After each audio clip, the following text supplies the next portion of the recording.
Hello, everybody. We got a very, very special guest here today. Jonathan Goldman, a writer, a musician, a teacher, an international authority on sound healing, frequency medicine, and harmonics, the founder of Healing Sounds, which is dedicated to the therapeutic use of sound and music, with his focus being on how intentional sound frequencies can shift consciousness, enhance healing, and restore energetic balance. He also focuses on the power of humming, which we're going to speak a lot about today. But with that, I want to say thank you very much, Jonathan, for joining us today.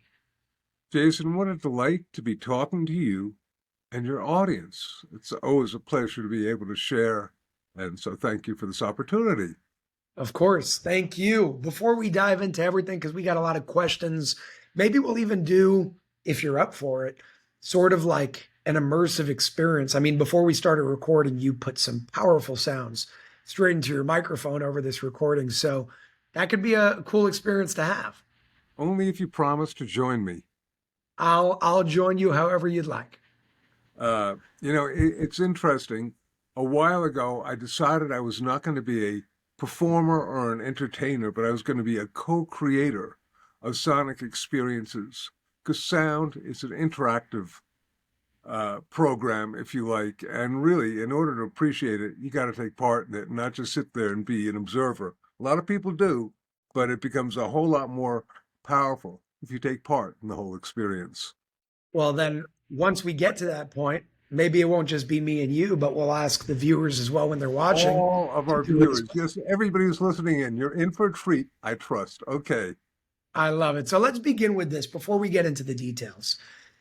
I can give all the introductions I want, but I always like asking the individual I'm having a conversation with, who are you? How would you describe yourself? And why do you do what you do?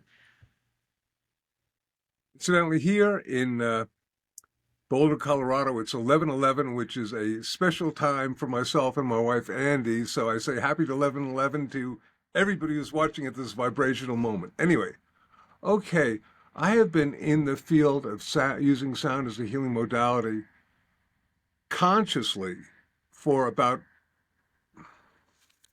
45, perhaps even 50 years. And I'm going to tell you how it happened, if you like, because I Yep. have a little story that's kind of a fun one.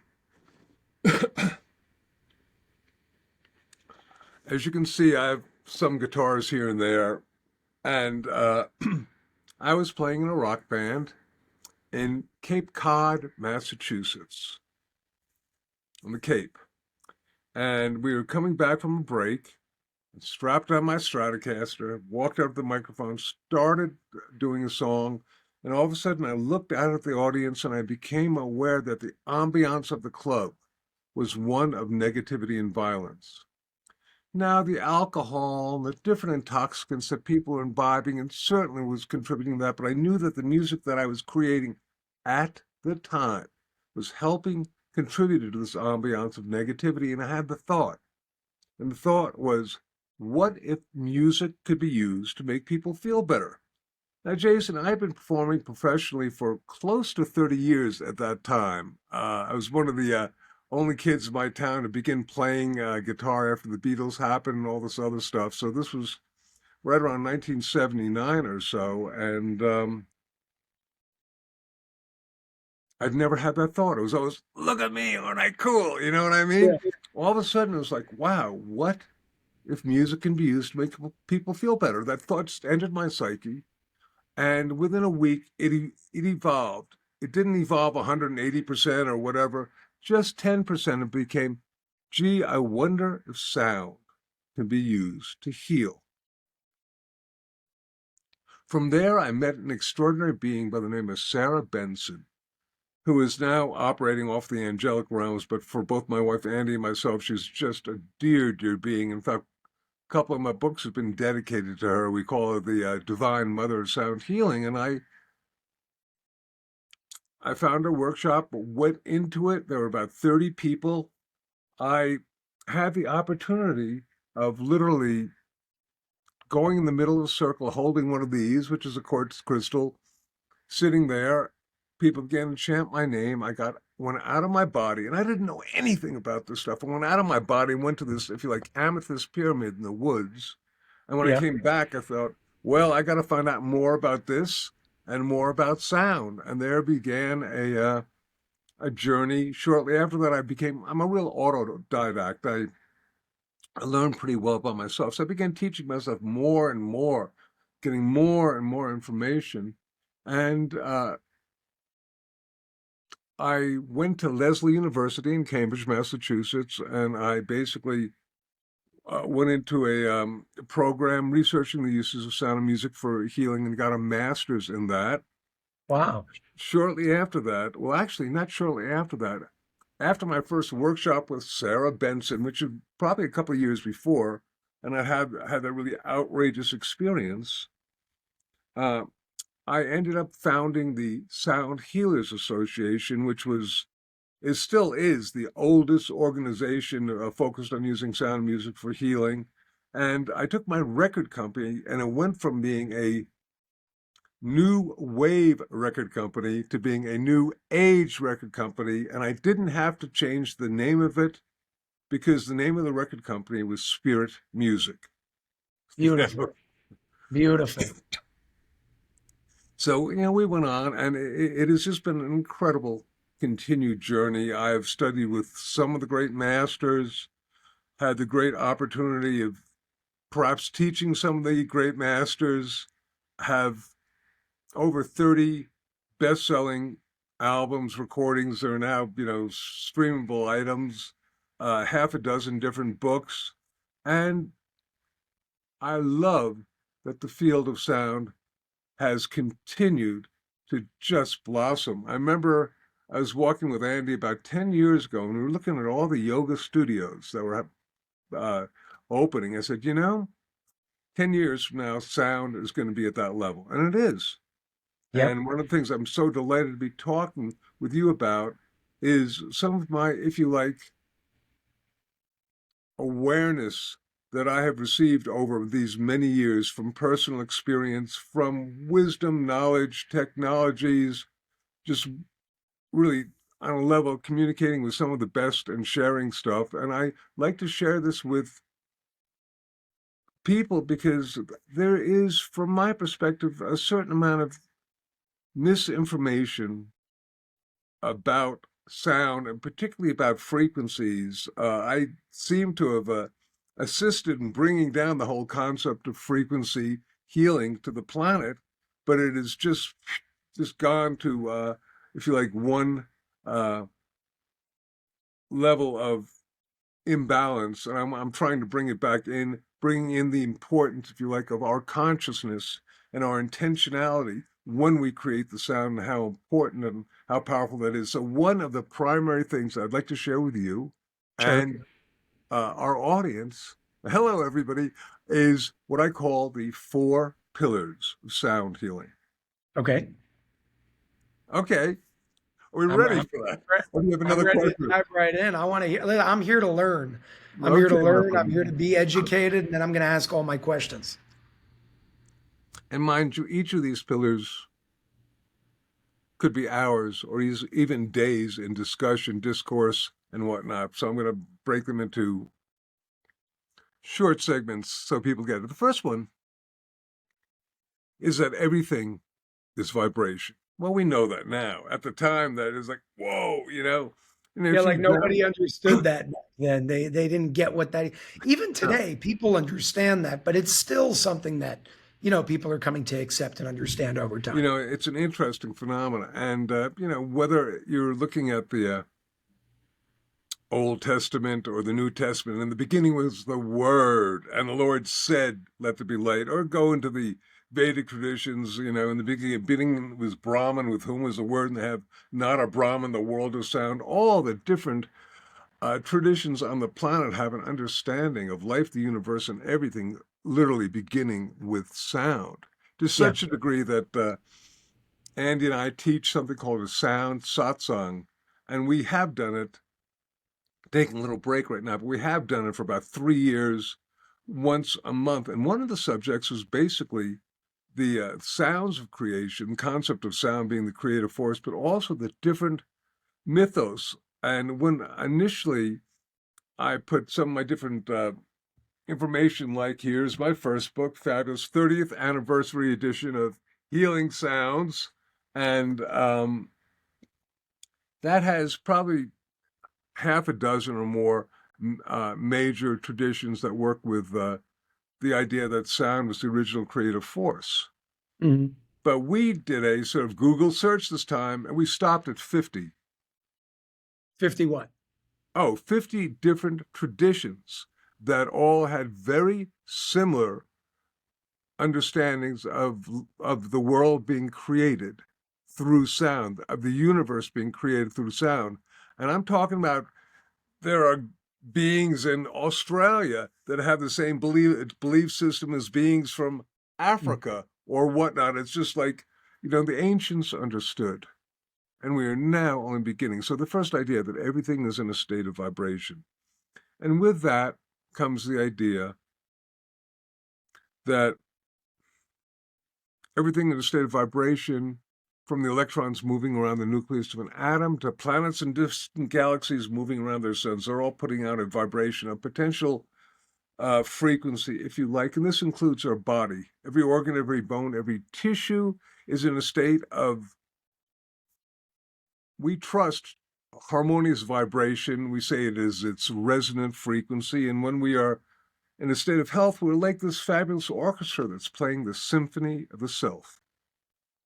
But what happens if the second violin loses their sheet music? They begin to play out of tune, out of harmony. Pretty soon the entire string section is off. Pretty soon the entire orchestra is off. And this is like akin, metaphorically, to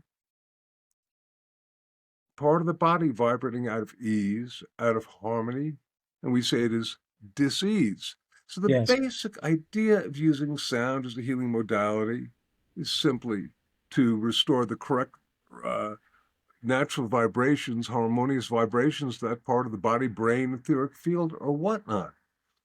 And there are a multitude of different ways to do that. I personally like to use the voice. Now, I have a lot of toys, including, for example, tuning forks, lovely, and others, and bowls, bells, crystal bowls, etc. They're wonderful. The cool thing about the voice is that everybody's got one. It's cost efficient, and the owner's manual is relatively easy to use, and it doesn't require electricity. You can be in Yes. the middle of the woods, stub your toe, need to project healing energy into it, not have to stumble home trying to get a bowl or a bell or whatnot. So that's very good. Incidentally, Can I there are, ask you a question on sound for a second while we're on this topic? yes, I'd like to what I like doing in conversations like this is I always put myself in the perspective of the individual listening, and I want to make sure that everybody hears everything and understands everything to make it real clear so they can gather as much out of every conversation I have with anybody I'm speaking to. So that's my intention on what I'm going to ask you here. great. You say, based on so far what you shared with those four pillars, would you say that every organ, every ailment, every dis-ease, everything has a specific resonance to it? And in that same way, there is either a like or opposing resonance that will help rebalance an imbalance in the body if you bring it into proximity of that either balance or imbalance.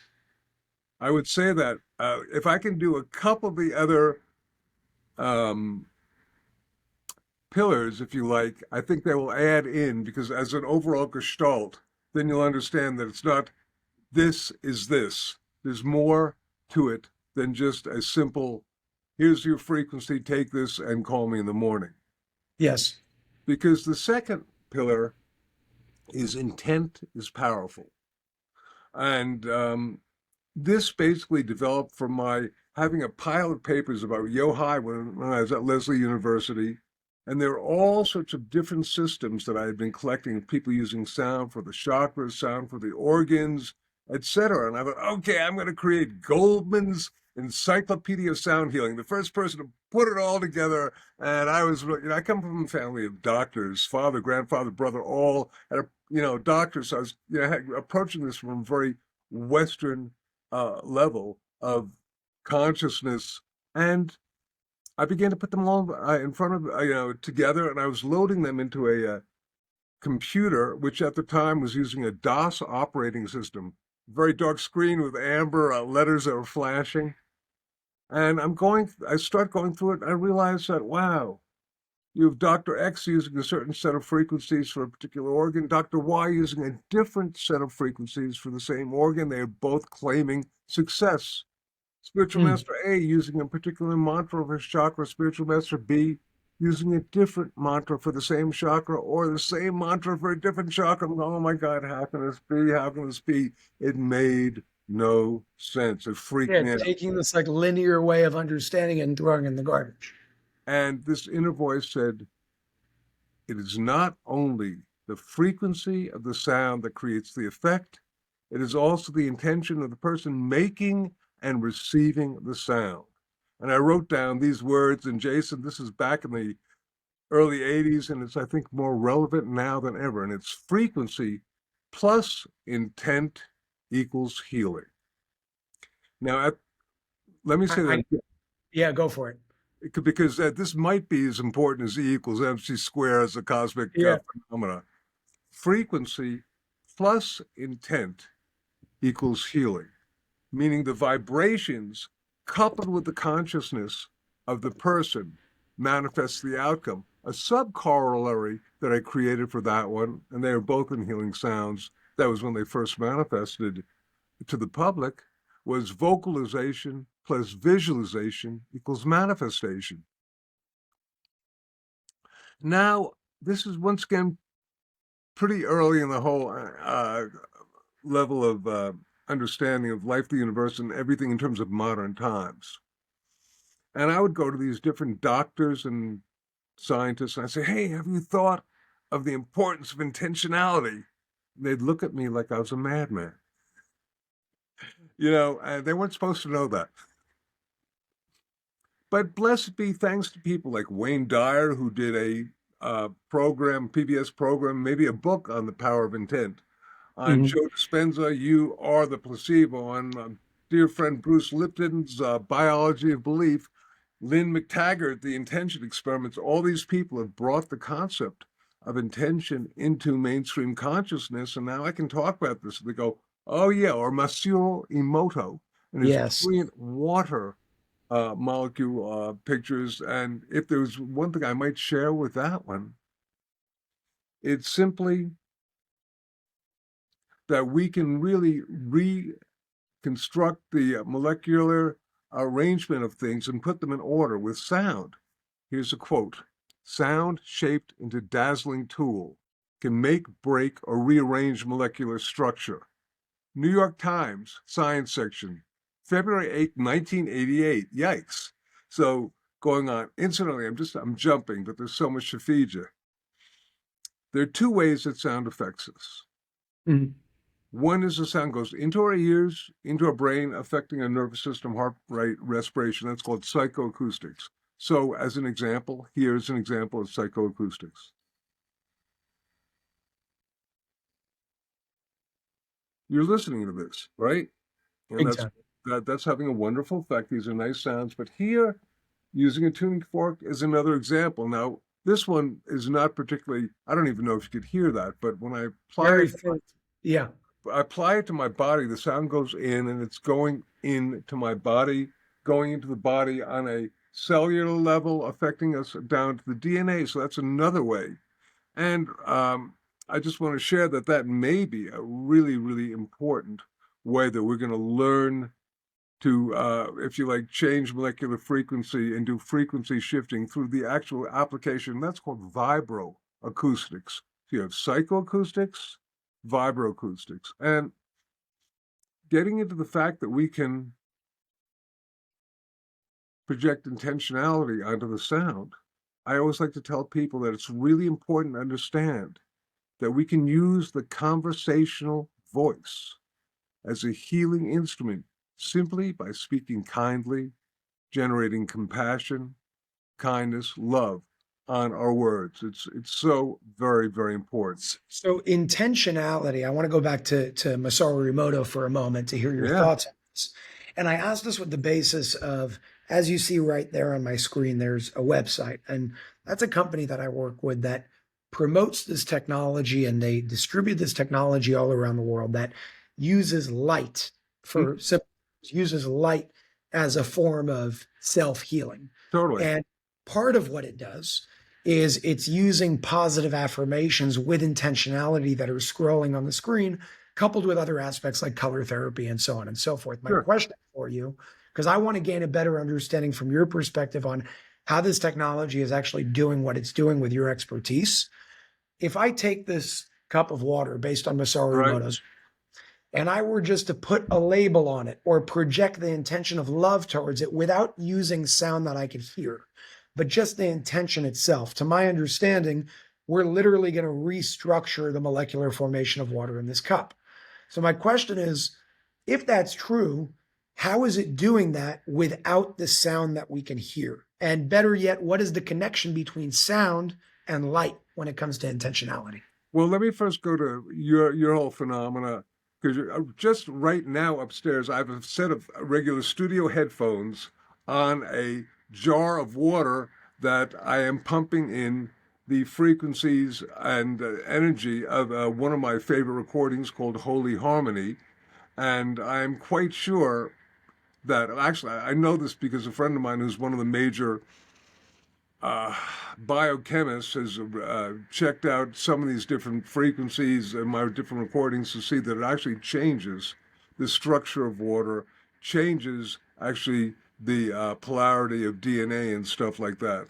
So I'm just going to suggest that sound enhances everything. Sound amplifies the power of prayer. This is why a lot of the prayer on the planet is vocalized. It's chanted, whispered, spoken, or sung because sound creates, if you like, a fabulous physical resonance that then drifts into the higher planes and creates, if you like, a Jacob's ladder to higher planes through the harmonic overtones. And it just makes things more powerful if you So, think about it.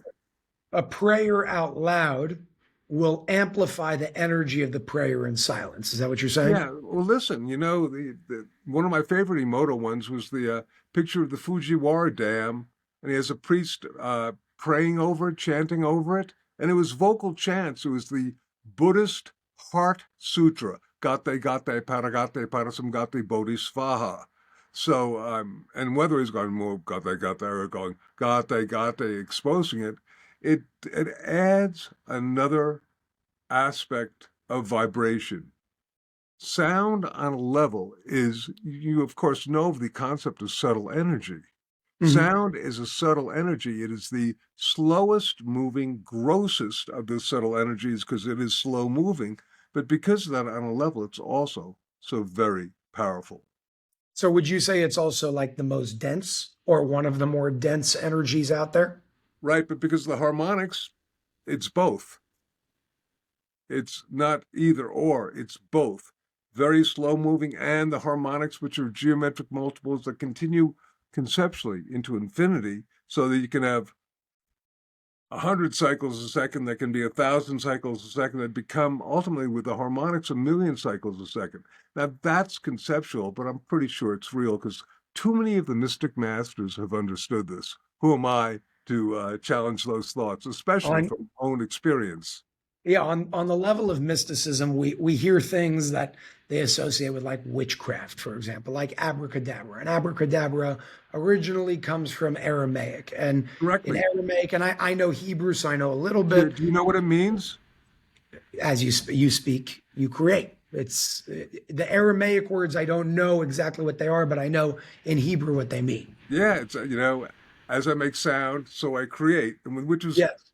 just what I had stumbled upon when I came up with vocalization plus visualization equals manifestation. I thought I was so correct, not knowing that all the spiritual magical traditions utilized this type of concept. So it's almost like sound is the bridge between the spirit world and the physical world because it's the density in the middle. So you have the spirit world that's like the least dense. There's subtle energies, but they're least dense, but they exist. Then you have the most dense, which is like this. So correct me if I'm wrong. This is the way that I would visualize it. You have the thought of the glass, you have the word of the glass, and then you have the physical glass. And the way that I see it on the level of energy is the thought is just as real as the glass itself, but one is a whole lot less dense than the other. And the word is the bridge that manifests the subtle, not manifested energies into physical matter. Well, that sounds beautiful. Uh, you know, I love it because I perceive that harmonics can be used as a Jacob's ladder. And in fact, right now I'm working on a new re-release of a best-selling book I had called The Divine Name. And the whole concept is that these, and it's now being retitled Ascension Harmonics, but the idea is that these sounds basically, and you know, I like that it's a good idea, but when you experience it, it becomes more than a good idea. It becomes an experience and a reality and the truth, at least for you. A lot of people talk from an aspect of knowledge. They have knowledge, but they don't have the experience, and without the experience is not the wisdom. Yes. So they're just talking a game, but they're not able to embody it. Only So when you can. knowledge with experience equals wisdom. Yeah, I think that's probably really true. There probably, there are probably more aspects to it than that, but that sounds, pretty good. Or wisdom is not. Yeah, sure. I like that. Okay, I'll buy. Well, I'll no, buy. I'm saying that because I like what you're doing where so far we've gotten two formulas and I want to make it applicable for people to Yeah, remember things and then apply those things. And the first one is frequency plus intent equals healing. That's what I yeah. wrote down from one of the things that you shared. And on that note, what if it's, I mean, do both of them need to be 100% aligned for the healing? What if I take a positive intention with an unintended negative frequency? And what I mean by that No, is, I gotcha. You don't. Okay, but so here's the thing. I think as we evolve more and more, the actual frequency will be less important. Right now, I think it's a balance of 50%. Right now, most people perceive of it as being 90% frequency, 10%. And I don't think that that is very, I'm once again, Emoto's work seemed to really indicate that there was something a whole lot more going on. Listen, let me do just the next pillar, just to throw this in sure, yeah, because yeah. I'll be interested in your input. The next one is we are all unique vibratory beings. Okay. Now, and I always ask, workshop or whatnot, how many of you are allergic to penicillin? And probably about 20% of an audience, sometimes it's a whole lot more, and on occasion a whole lot less, will be allergic. I say, okay, if everything in the universe is vibration, then for 80% of you, penicillin is going to be a healing vibration. Probably a composite frequency, because I think that's the concept of single tone frequencies is a bit of a misnomer. I think there are a whole bunch of frequencies that are that work together to manifest different things. But let me continue. But What I is say a for composite frequency, just to be clear on that, a bunch of different frequencies together. Here, as opposed to a single? Okay, I right. got it. Here's single. Here is more of a composite. You create the field with the composite frequencies. Okay, so for 20% of the people, probably penicillin is a toxic vibration. It's going to make them sick. And this is, I think, look, I've been in this field a really long time, and I just have not encountered anything except perhaps air and water that seems to be, and even that, it's the quality of the air or the water. But for everything else, whether it's a supplement or a food or sound or whatnot, people have different reactions. And what a Mhm. blessing. We empower ourselves. This feels good. I like this, as opposed to, oh, somebody getting ill from something. Oh, well, that you need that frequency.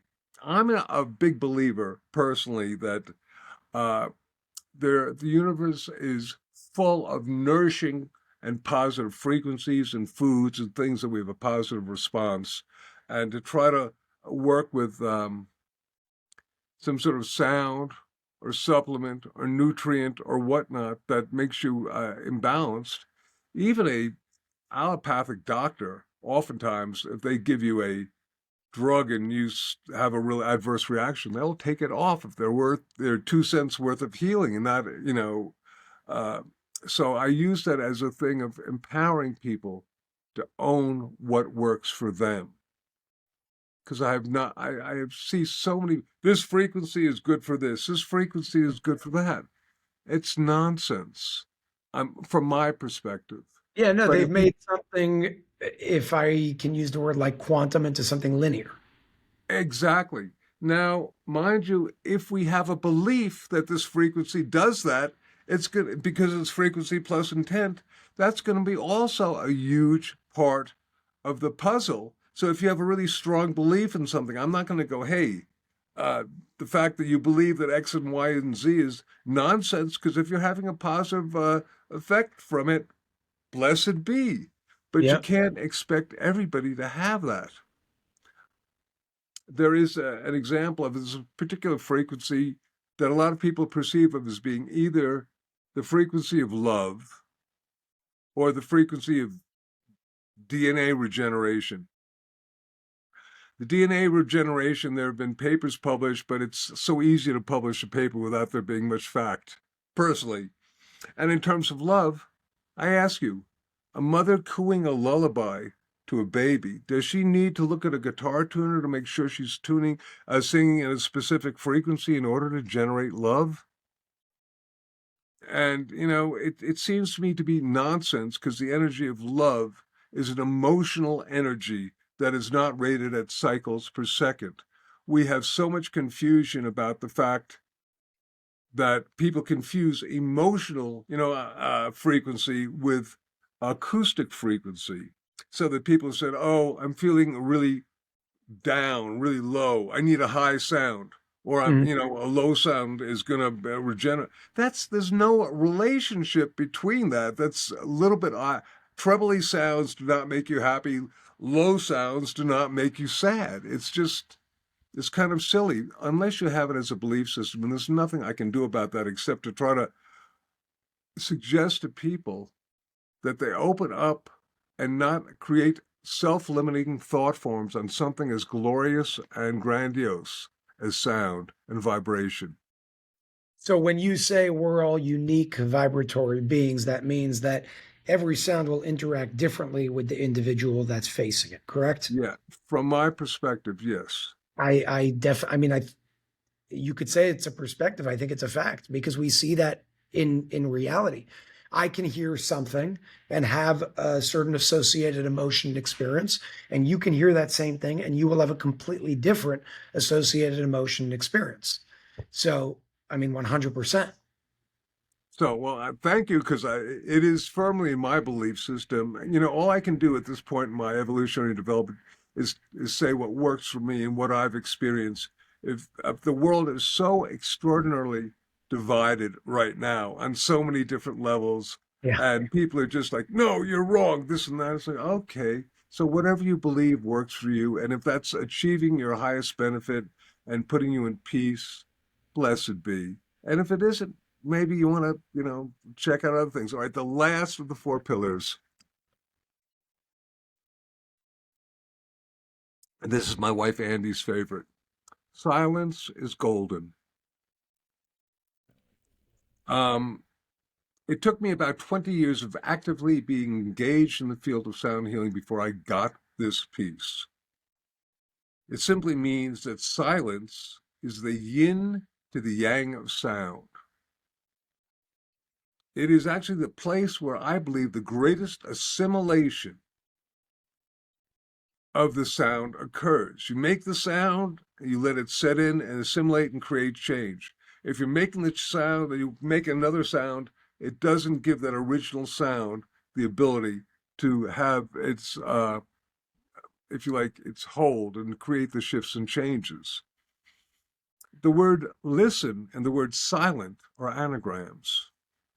And indeed, when I just find that oftentimes when I am working with sound, I'm leading people in a real powerful sound experience, then we're oftentimes in the sound experience for almost as equal amount of time because it's like the sound is grounding you to the earth plane.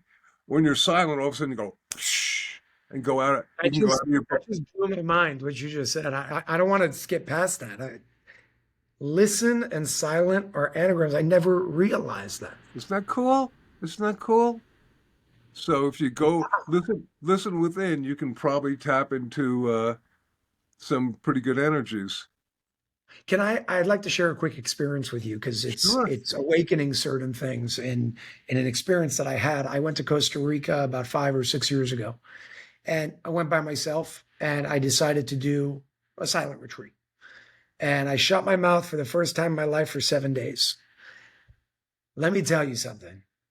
The amount of bliss and beauty and also information that I was gathering because I was silent enough to listen to what I couldn't hear before. I literally couldn't hear it. I'm talking about things like I'm walking barefoot and I was so present and silent and in that state of listening, as you're saying, that there was like a conversation between me and the earth below me as I was walking barefoot. There was an exchange going on of I was looking at the trees and I could see the network of how they were communicating. I'm getting the chills talking about it. And I've never heard that much being in a state of silence.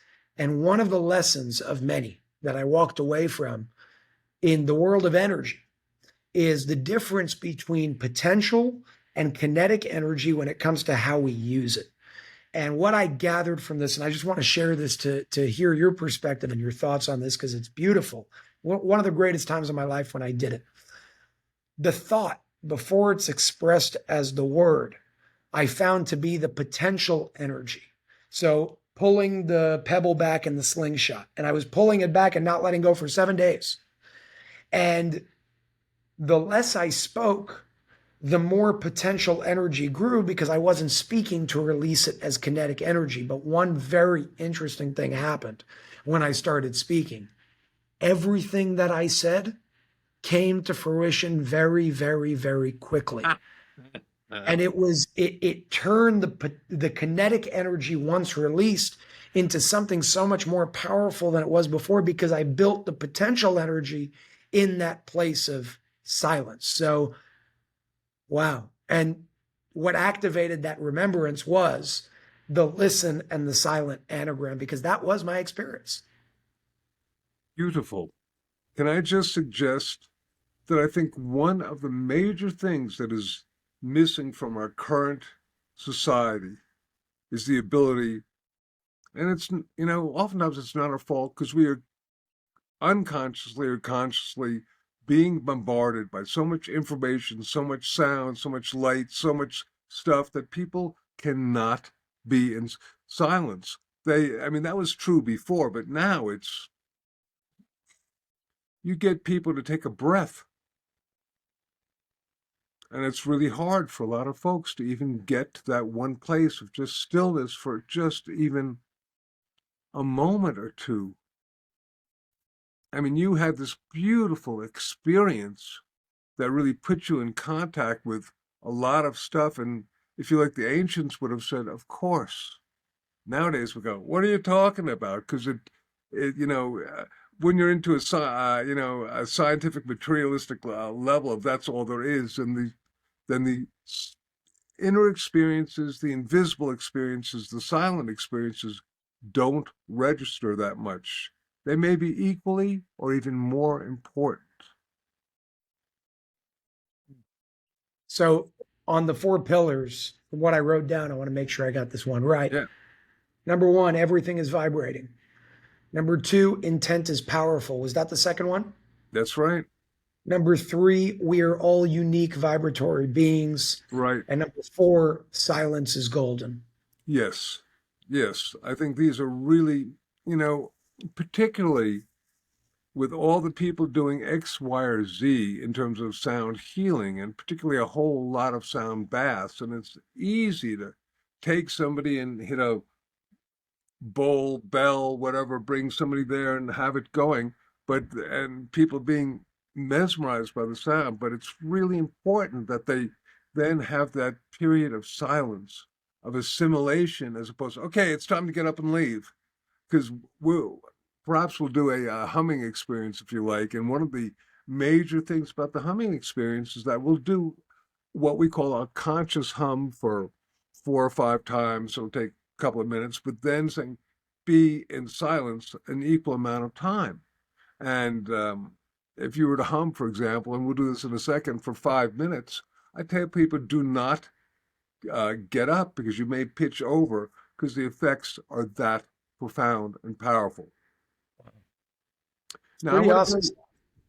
Yeah, well, so this is okay. Here, I'll hold it up because this is a great book.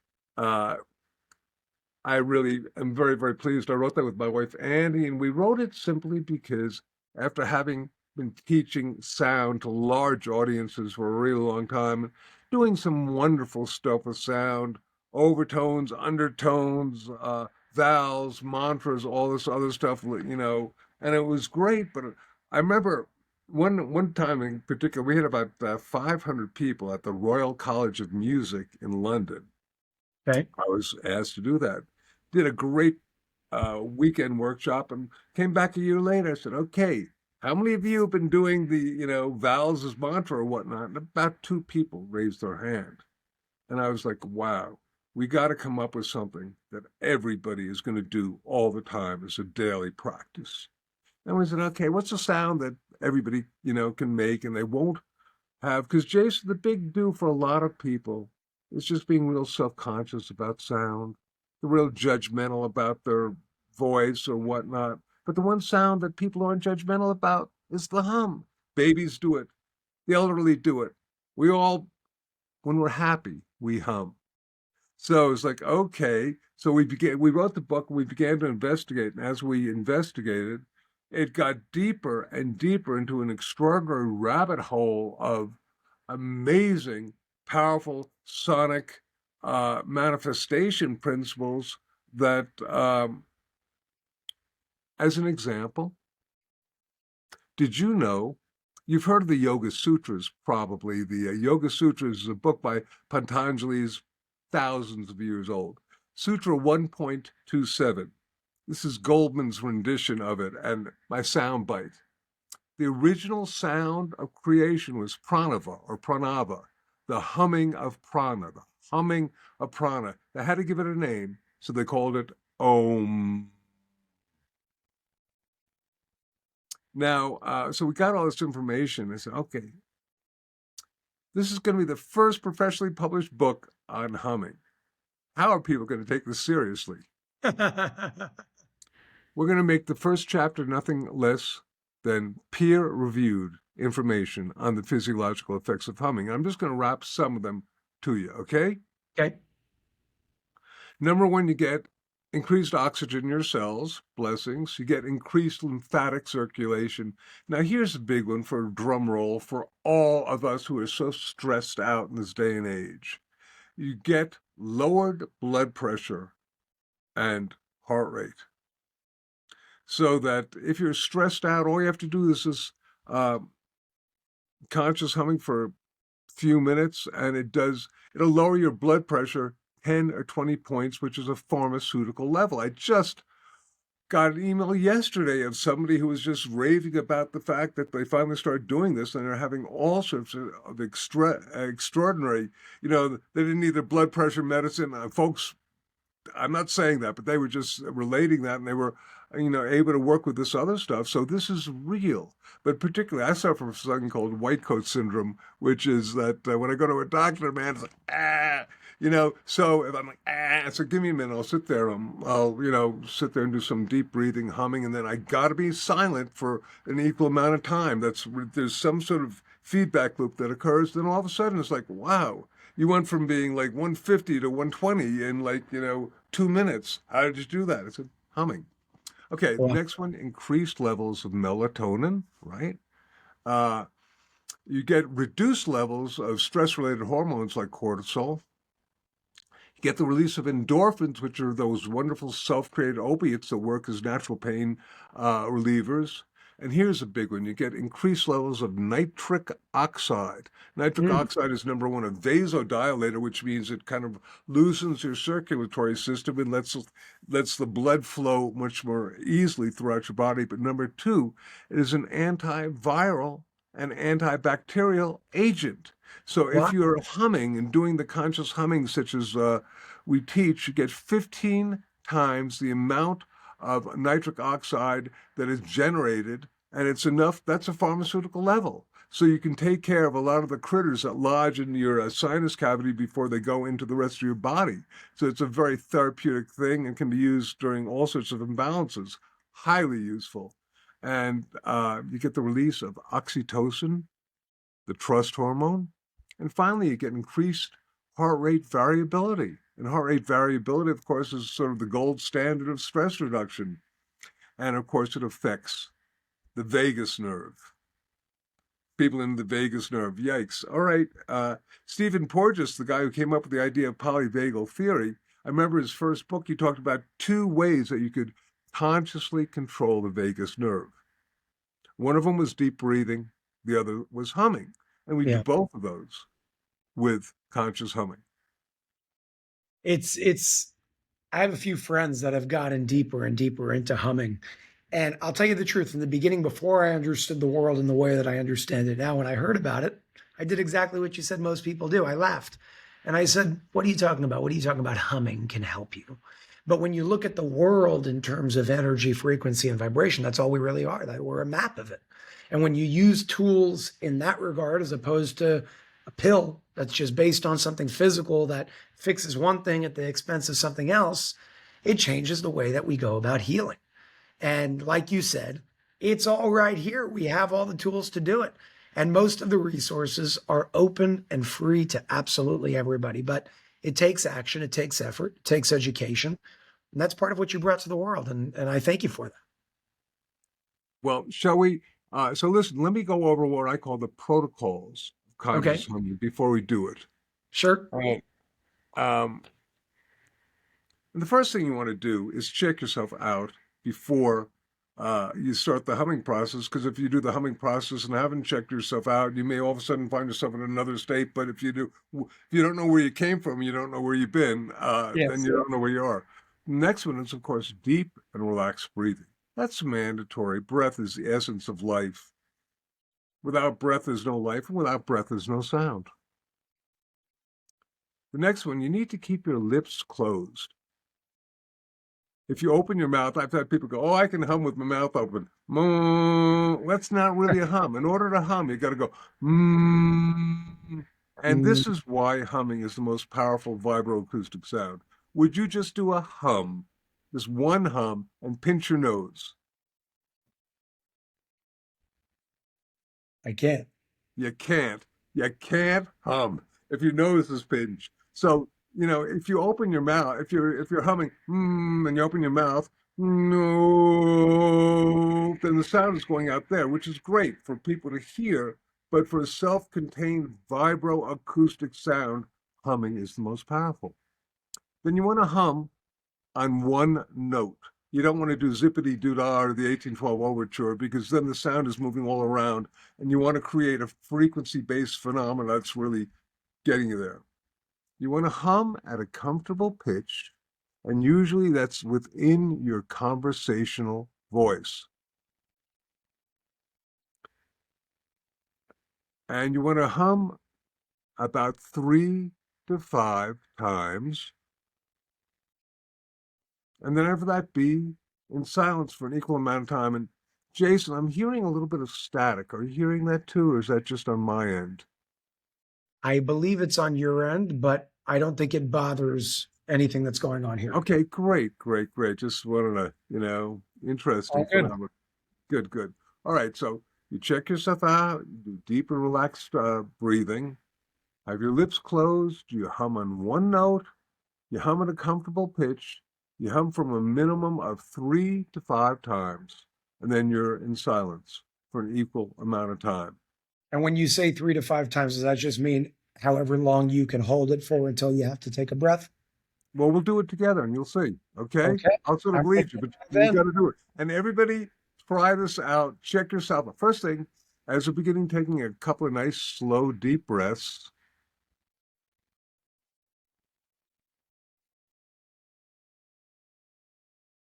Just become aware of how you feel. What are you feeling now? Take some continued nice, deep breaths. And now we're just going to sound forth with the first of 4 or 5 hums. We'll figure that one out. And so do that with me. We'll just see where it's at. So to take a deep breath in and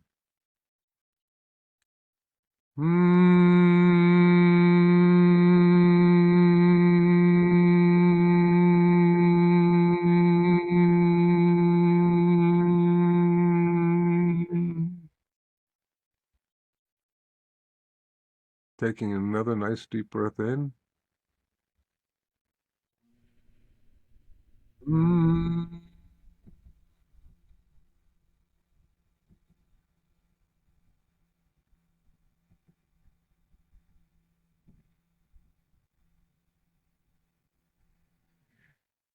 And another nice deep breath in.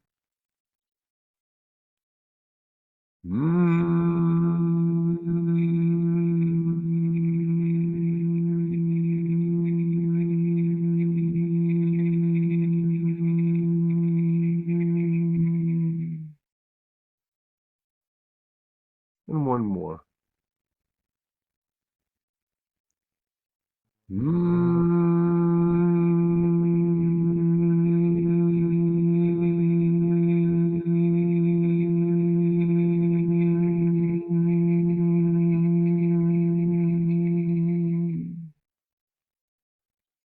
And now just being in silence, checking yourself out.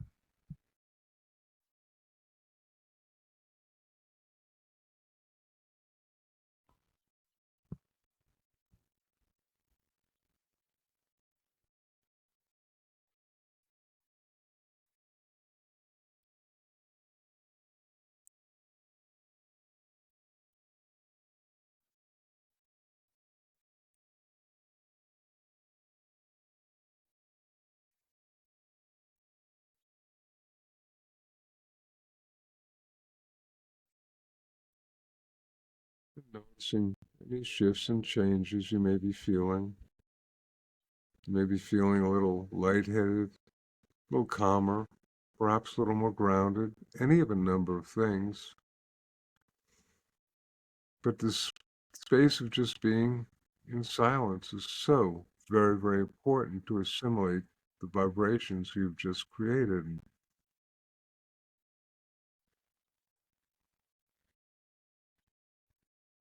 Jason, I'll ask you to sort of come back right now. I can see you kind of enjoyed that one.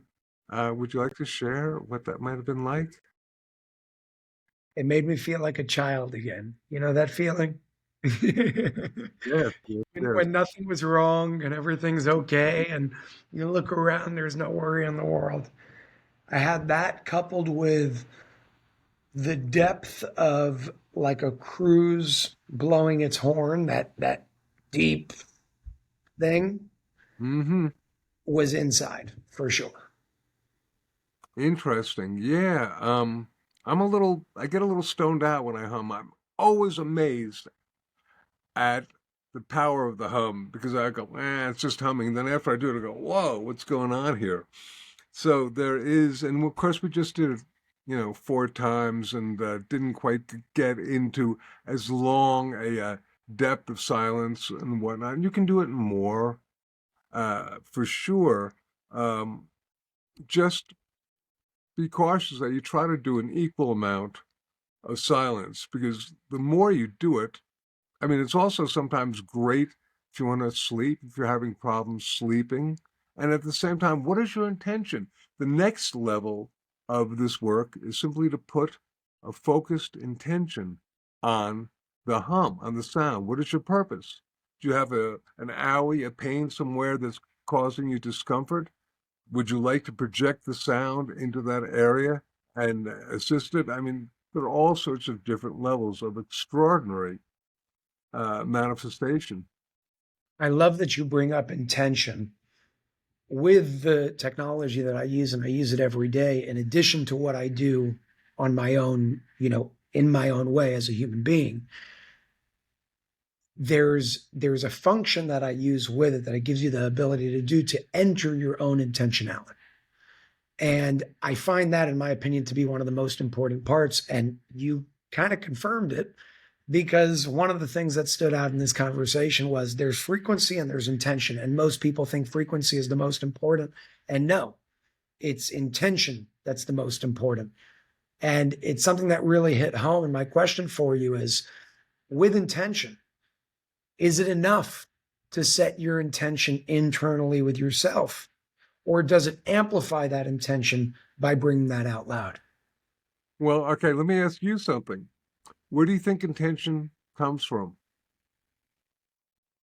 I mean, all That's right, let's say actually if we were to say your chakras, where does your intention come from? your heart. Yes, a lot of people go, oh, it's from my third eye or whatnot. No, I believe it is, if you like, and that's one of the things that makes, I'm sure you're aware of Heartbrain coherence, Yes. and really bringing the energy, the feeling of gratitude, love, as a heart energy. Otherwise, it's just sort of a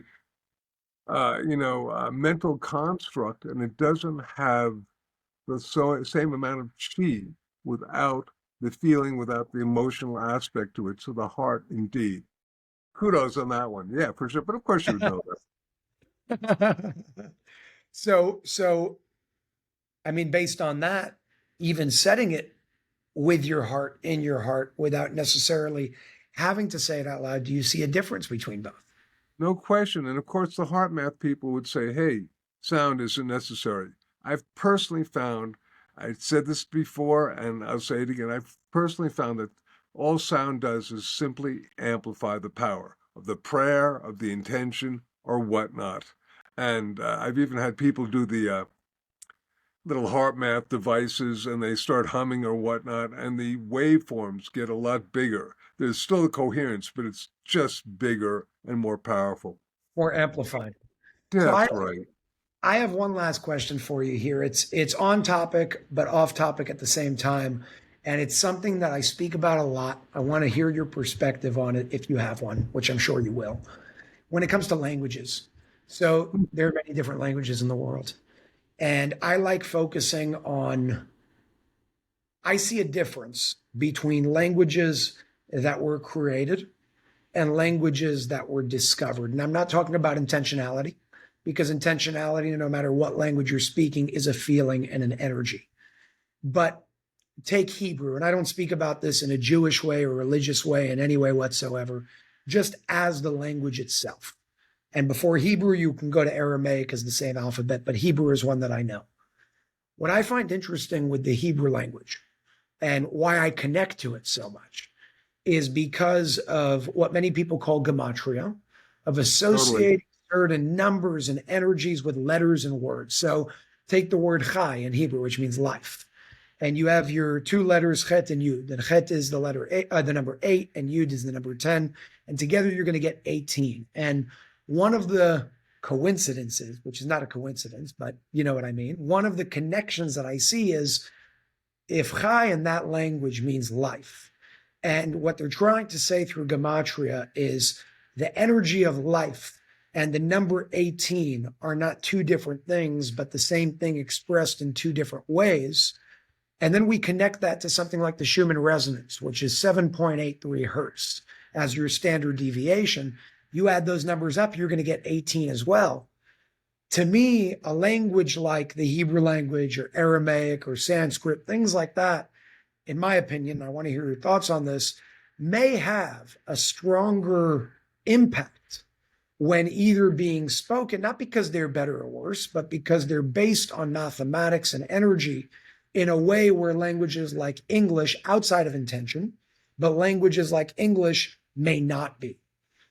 Would you agree with that? Do you think that there are certain languages that are so-called discovered based on mathematics that can have a larger impact when spoken in terms of the whole abracadabra thing, creating something through sound when speaking a specific language over another? Yes, this is a whole different topic. I'll try to deal with this really fast. First thing that came to mind was there's a book by a guy named J.J. Hurtak called The Keys of Enoch, and in it they talk about the fact that there are five original root languages: Hebrew, ancient Egyptian, um, and three others that were ancient. But there's another book. I have a couple of different copies of books that are about Yo thick that have probably about 10 different languages that are there, but there's similarities and with the numerical system and all that. So I would say, of course. But one of the reasons I really like, and I talk about this in Yikes. In initially healing sounds is the fact that I think that there was a harmonically related language that's based on pure uh, harmonics, which would just be the vowel sounds, and encoded upon the harmonics would be a consciousness that we're able to do because vowel sounds are universal. They're found in every language.